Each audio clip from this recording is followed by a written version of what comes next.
Welcome back to another technical deep dive here in the debug zone.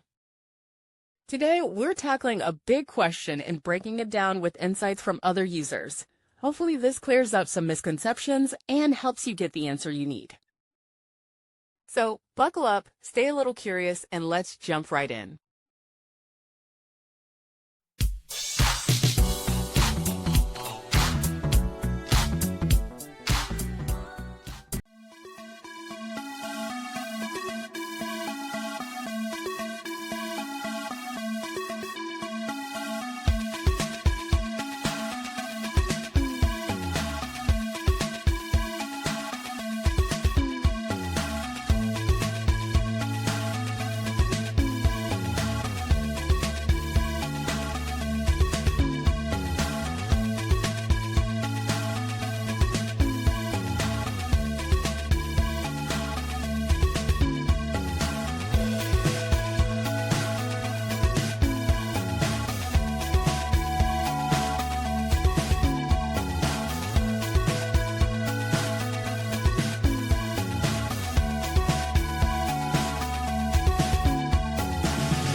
And that's a wrap. I hope you found the answer you were looking for. If you did, take a second to hit that subscribe button. It really helps out. And let me know in the comments which solution worked best for you.